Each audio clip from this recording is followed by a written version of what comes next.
Continuing Major Trends in Jewish Mysticism by Gershom G. Scholem, Sabbatianism, and Mystical Heresy. I'm not sure exactly where we were. Thus, from the moment of its appearance, long before the apostasy of the so-called Messiah, the theology of Sabbatianism was already conditioned by the need to furnish a mystical interpretation of the personal peculiarities and the strange and paradoxical traits in the character and actions of Sabbati's V. His manias and depressions receive a Kabbalistic interpretation, and in particular the figure of Job is constantly treated by Nathan from the very beginning as the prototype of the personality of the Messiah. There still exists a few manuscripts of a highly remarkable little book written by Nathan under the title Derush ha-Tananim, Treatise on the Dragons, in the form of a commentary to a Zoharic passage on the mystery of the great dragon that lieth in the midst of the rivers of Egypt, Ezekiel 29:3. In this treatise, which was written during Sabbati's V's imprisonment and in Gallipoli, at a time when no one even dreamed of the apostasy of the Messiah, there are as yet no suggestions of a downright heretical character. The writer develops his ideas in a form which nowhere conflicts with the tenets of traditional religion or with the principles of Lurianic Kabbalism. But already in this book, we find him expounding new thoughts in his doctrine of the Messiah, for which there is no parallel in Agadic homiletics or the Lurianic Kabbalists. Luria defines the appearance of the Messiah as the consummation of the tikkun, but in his theory, no special place is reserved for the question of the root of the Messiah's soul. He does not raise the problem of the probable fate of his soul before it makes its appearance in the world and fulfills its task. The new step taken by Nathan consists in linking this question with the traditional ideas of Lurianic Kabbalism.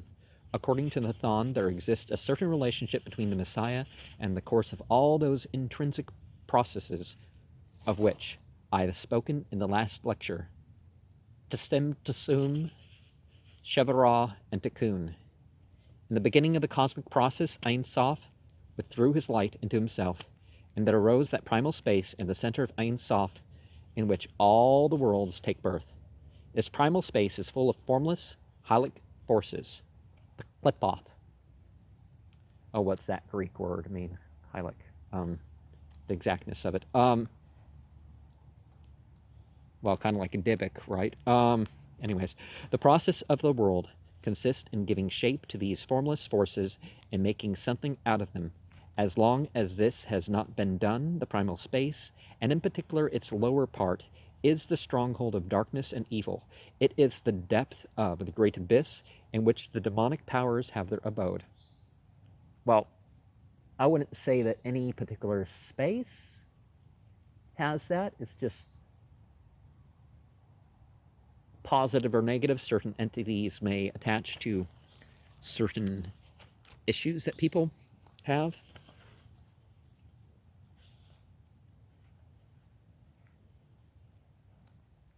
Of belief or action related to those places.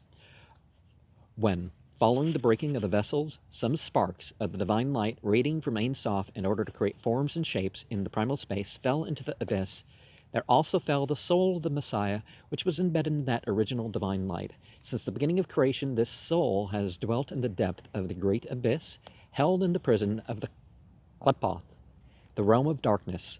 Together with this most holy soul at the bottom of the abyss, there dwell the serpents, which torment it and try to seduce it. To these serpents, the holy serpent is given over, which is the Messiah. For has not the Hebrew word for serpent, Nachash, the same numerical value as the word for Messiah? Mashiach. Only in the measure in which the process of the tikkun of all the world brings about the selection of good and evil in the depth of the primal space, is the soul of the Messiah freed from its bondage. When the process of perfection on which this soul is at work in its prison and for which it struggles with the serpents or dragons is completed, which, however, will not be the case before the end of the tikkun generally, the soul of the Messiah will leave its prison and reveal itself to the world in an earthly incarnation. Thus, Nathan of Gaza, it is a matter of the deepest interest that one encounters in the writings of a youth from the ghetto of Jerusalem in the 17th century, an age-old Gnostical myth of the fate of the Redeemer's soul, built up from Kabbalistic ideas, but nevertheless obviously intended as an apology for Sabbatianism's pathological state of mind. Were it not for the fact that the raw material of this Kabbalistic doctrine is actually to be found in the Zohar and in the Lurianic writings, one would be tempted to postulate an intrinsic, though to us obscure, connection between the first Sabbatian myth and that of the ancient Gnostical school known as Ophites, or Gnosenes, who placed the mystical symbolism of the serpent in the center of their gnosis. The practical application of this new theory is put forward by Nathan quite frequently and stressed with great frequency. Thus he says, all these matters we have only described in order to proclaim the greatness of our Master, the King Messiah, how he will break the power of the serpent, the roots of which are deep and strong, for the serpents always endeavored to allure him, and whenever he had labored to exact great holiness from the Qliphoth, they were able to take possession of him. When the state of illumination had departed from him, then they showed him that they too had the same power as the Sephirah of beauty, in which he, Sabbatianism, believed the true God to be represented, just as Pharaoh, who is the great dragon, the symbol of the Qliphoth, said, "Who is God?" But when the illumination came over him, he used to bend it, the serpent or dragon which tormented him in his depression, down. And all of this our teachers already said, Baba Batra 15b, greater is that which is written of Job than that which is written of Abraham. For Abraham it is said only that he feared God, but of Job that he feared God and eschewed evil. For I have already explained that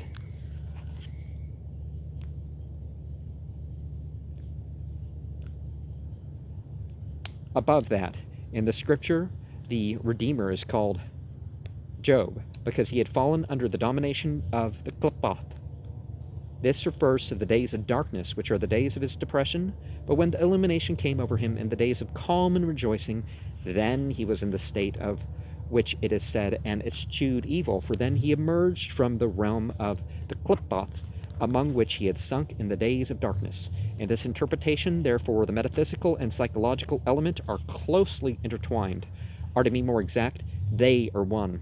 The metaphysical prehistory of the Messiah's soul is also the history of those psychical states for which Nathan are precisely the proof of his divine mission, and it is easy to perceive that the Gnostical idea of an imprisonment of the Messiah in the realm of evil and impurity which is in this doctrine has as yet no heretical connotations, lent itself without difficulty to such development after the apostasy of the Messiah in a way which strikes one as almost uncanny. The subsequent heretical doctrine of Nathan and the older Sabbatians concerning the mission of the Messiah, and in particular concerning his apostasy as a mission, is contained in Nous, in this astonishing document of early Sabbatianism.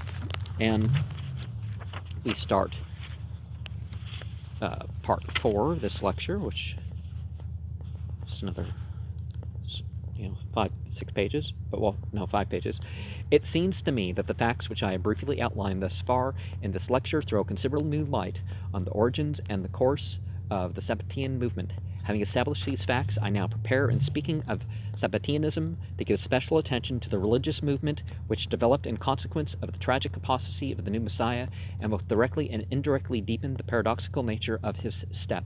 I regard it as important to follow the course of this movement, if only because the part which Sabbatianism played in the spiritual development of Jewry during the generations that followed, is generally underrated. Sabbatianism represents the first serious revolt in Judaism since the Middle Ages. It was the first case of mystical ideas leading directly to the disintegration of the Orthodox Judaism of the believers. Its heretical mysticism produced an outburst of more or less veiled nihilistic tendencies among some of its followers.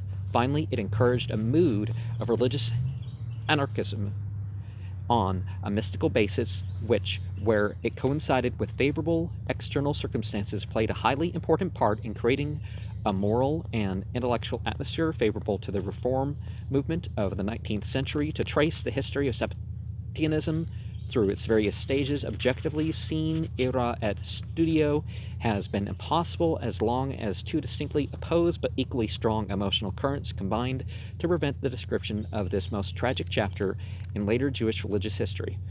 These were, on the one hand, the very understandable aversion to the Orthodox against the antinomian tendencies in Sabbatianism, and on the other hand, the dread felt by rationalists and reformers, particularly during the 19th century, having their spiritual ancestry traced back to that despised sect which was commonly regarded as the incarnation of every conceivable aberration and perversion. Those who felt this way may be said to have somewhat uncritically adopted the traditional views bequeathed to them by their fathers. Like most people, right? Well, at least when it comes to religion.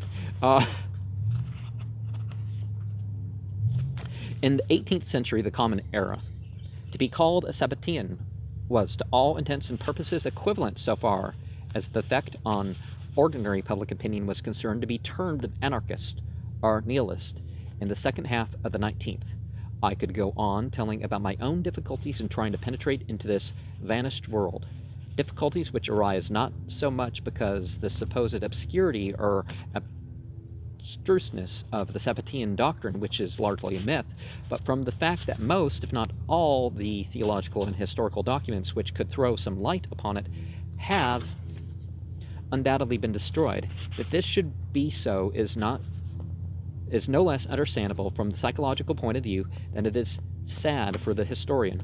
The followers of Sabbatai Tzvi, who persisted in worshiping him as the Messiah, were persecuted during the 18th century with all the means at the disposal of the Jewish communities of those days. Now, worship is in respect. I don't think they,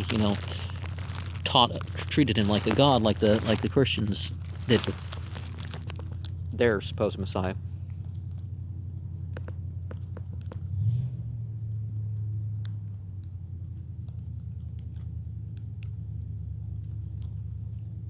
From the point of view of orthodoxy, there is nothing in this that stands in need of being justified. Its representatives could hardly be expected to adopt any other attitude towards a revolutionary sect which kindled the flames of a destructive conflagration and which sometimes, if only darkly and abstrusely, proclaimed a new conception of Judaism. Wherever it was possible, the mystical language of Sabbatianism was destroyed, and when the movement had been stamped out, everything was done to minimize its importance. It became obligatory to depict it as an affair of a very small minority and to pretend that there had been from the start a sharp division between the Orthodox believers and the heretics. And by Orthodox, usually people don't mean the original, they mean like some reactionary to form a new conservatism. A new conservatism. In actual fact, things were a little different. There were, for instance, various moderate forms of Sabbatianism in which Orthodox piety and Sabbatean belief existed side by side, and the number of more or less outstanding rabbis who were secret adherents of the new sectarian mysticism was far larger than Orthodox apologists have ever been willing to admit. That there should be so much confusion regarding its strength is partly accounted for by the fact that Sabbatianism as a movement was long identified with its more extreme antinomian and nihilistic aspects, with the result that care was taken to obscure the fact that this or that repeated scholar or well-known family had anything to do with it. Thus stigmatized, it became no easy matter to admit one's descent from a Sabbatian family, and Only very few men of high standing and untarnished reputation had the courage to do so. For a long time, and particularly during the 19th century, descent from Sabbatean ancestors was widely regarded as a shameful act which might under no condition be publicly mentioned. As late as in the middle of that century, Leopold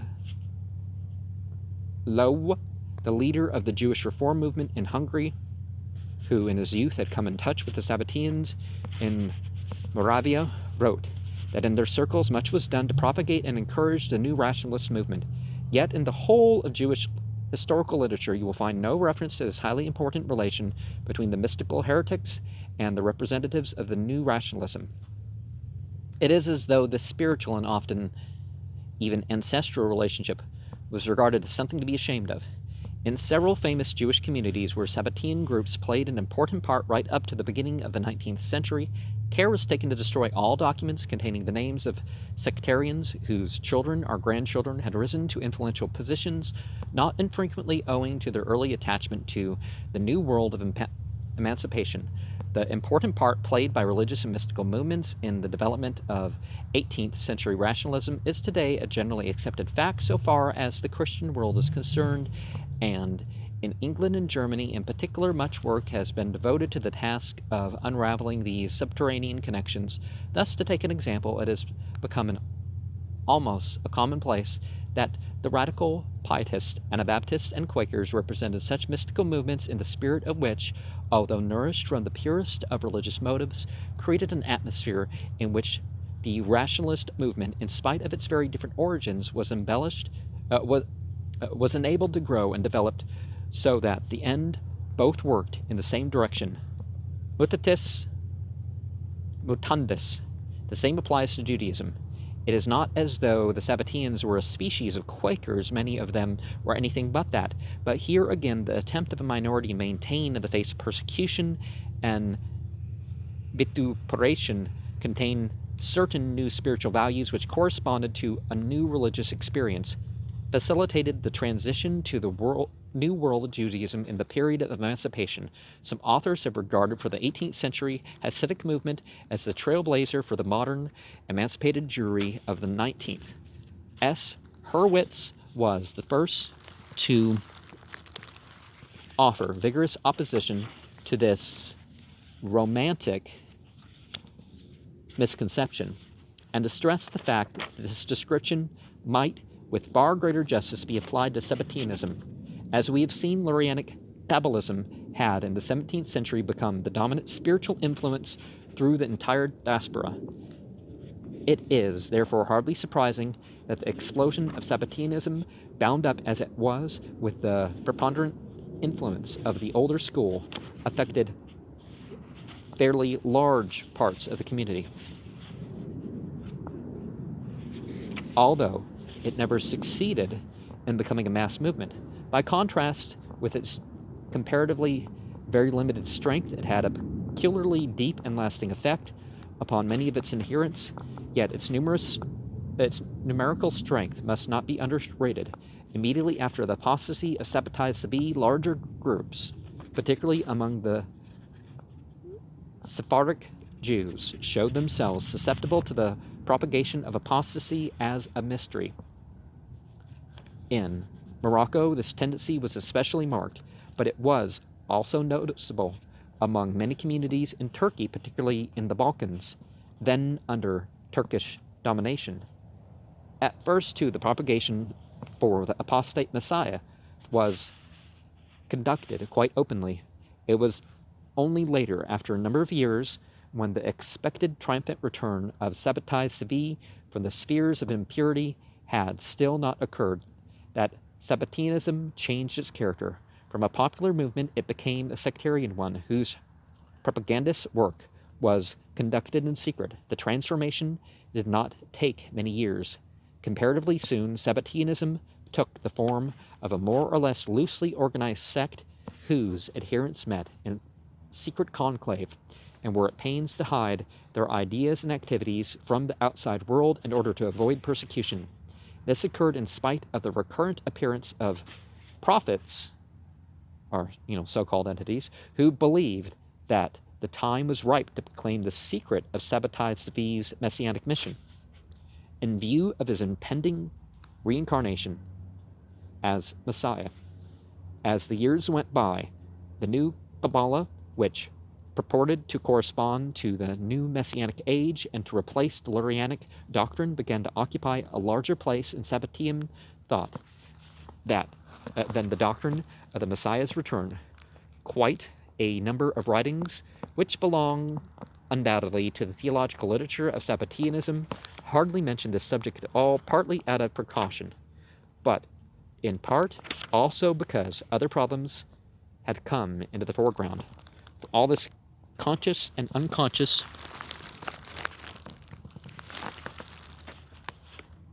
dissimulation, however, Sabbatian writings can often easily be recognized from their employment of certain terms and modulation of terms such as amanah, belief, Sod ha Elohuth, the mystery of God, and Elohe Israel, the God of Israel.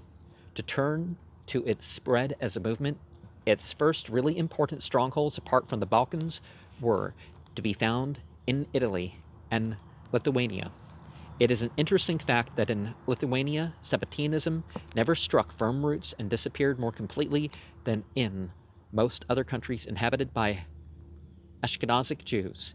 In Lithuania, the leaders of the movement were, for the most part, typical Illuminates, including such out-and-out revivalists as Heschel Zaref of Vilna and the so-called prophet Zadok ben Shemaria of Grodno in Italy. On the other hand, the men who secretly maintained contact with the movement were educated rabbinical representatives of Kabbalism, above all, the disciples of Moses, Zacuto, Benjamin Cohen of Reggio, and Abraham Rovigo of Modena.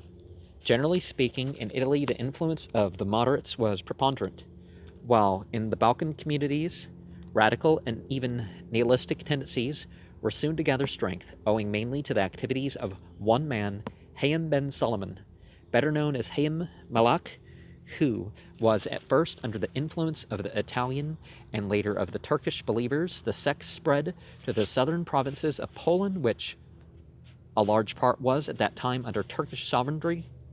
Eastern Galicia and Podalia in particular became hotbeds of Sabbatianism and remained under its influence for a comparatively long time. In addition, the sect at various times during the 18th century gained a foothold in many German communities, including Berlin, Hamburg, Mannheim, Fürth, and Dresden, but above all in Bohemia and Moravia. It seems that in these latter countries, Sabbatianism was particularly strong numerically, and that rabbinical circles, large and petty traders, and manufacturers were alike under its influence. Some of the most influential Bohemian and Moravian Jews in the reign of Maria Theresa and her successors were strict adherents of the sect.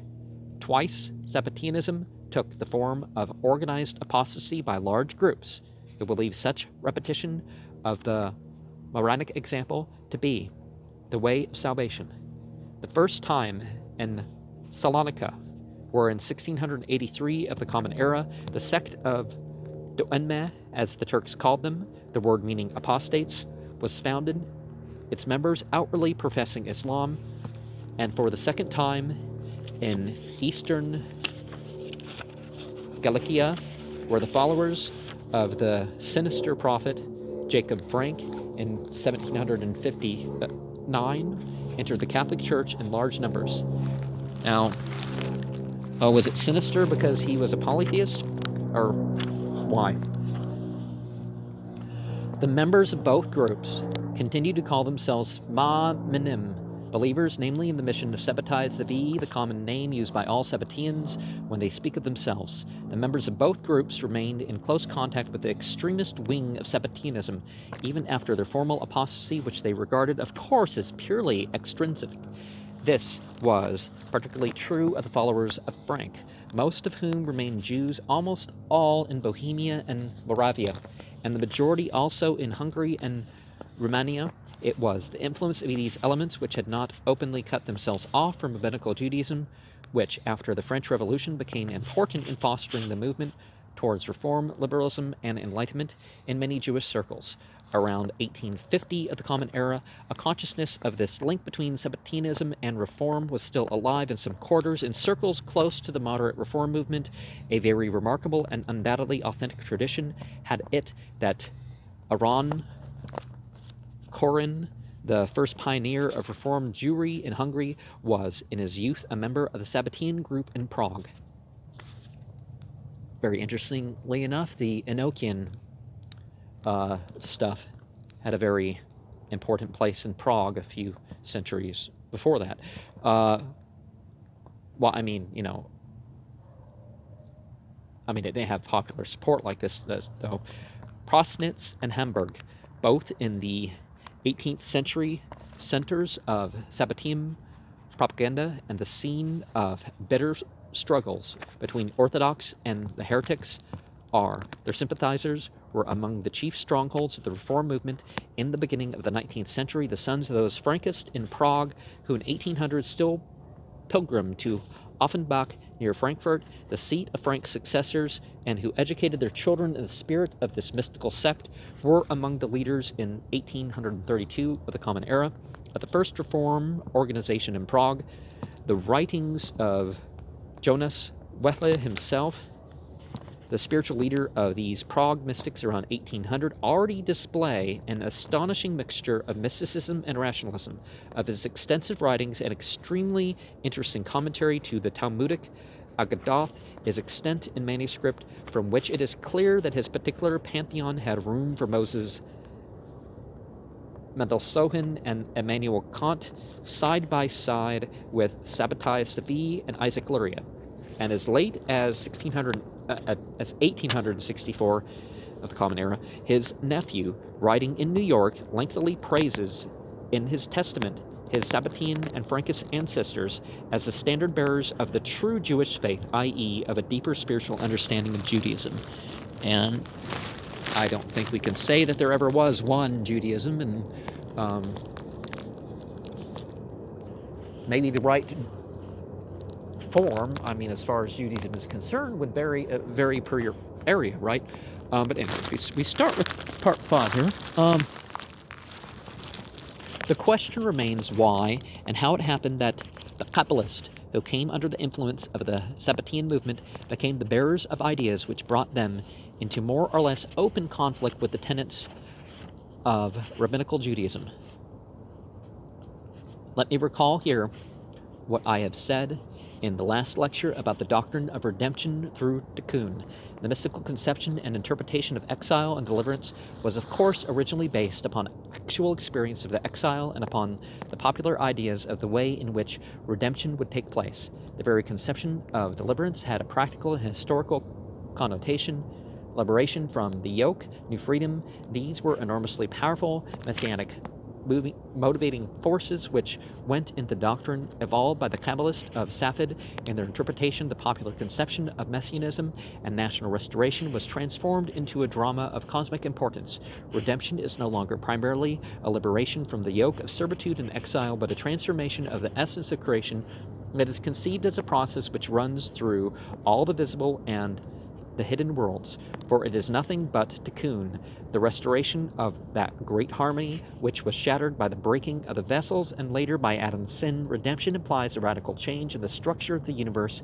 Its significance is seen to be not so much the end of that exile which began with the destruction of the temple, as rather the end of that inner exile of all creatures which began when the Father of mankind was driven out of paradise.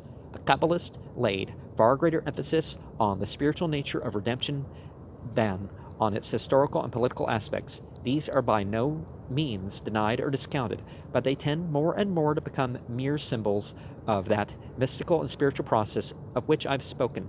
When good and evil are finally separated, the Messiah will come. As Vital puts it, the historical redemption is, as it were, a natural byproduct of its cosmic counterpart, and the Kabbalists never conceived the idea that a conflict might arise between the symbol and the reality which it was supposed to express. Nobody could foresee the danger inherent and such a shifting of the emphasis to a sphere of inner reality, as long as the messianic idea was not put to the test in a crucial moment of history. In its original form, at any rate, Lurianic Kabbalism had its main purpose as the preparation of men's hearts for that renaissance of the scene of which is the human soul. It placed regeneration of the inner life far above that of the nation as a political entity. At the same time, it was conceived that the former was the essential precondition of the latter. The moral improvement was to bring about the delivery of the people from its exile. So not this blood and soil nonsense. With the coming of Sabbatianism and his enthusiastic reception by the masses of the people, this experience of inner freedom of a pure world, which so far had been experienced only by the Kabbalist in rare moments of exaltation, became the common property of many. Naturally, they also expected the complete fulfillment of the external and historical part of the messianic promise. These hopes were speedily disappointed. But what had taken place? In the brief but thorough experience of the Messianic uprising could not be taken away again. To many, this experience, which the Kabbalists called elevation of the Shekinah from the dust, became a lasting and indestructible part of their consciousness. Sabbatianism, as a mystical heresy, dates from the moment when the apostasy of Sabbatianism, which was an entirely unforeseen occurrence, opened a gap between the two spheres in the drama of redemption, the inner one of the soul and that of the history. Inner and outer experience and inner and outer aspects of Geula, of redemption and salvation, were suddenly dramatically torn apart. This conflict, for which nobody was prepared, which nobody had ever dreamt could happen, went to the very root and core of existence. A choice became necessary. Everyone had to ask for himself whether he was willing to discover the truth about the expected redemption in the distressing course of history, or in that inner reality which had revealed itself in the depths of the soul. Sabbatianism as a heresy came into existence when large sections, first of Sephardic and later also of Ashkenazic Jewry, refused to submit to the judgment of their soul to that of history. It was argued that God, who does not even place a stumbling block in the path of the beast of the righteous, could not have misled his people and deceived it with the false appearance of redemption. Doctrines arose which had one thing in common, that they tried to bridge the gap between the inner experience and the external reality, which had ceased to function as a symbol. The sudden emergence of a contradiction between the external and the internal aspects of life imposed upon the new doctrine the task of rationalizing this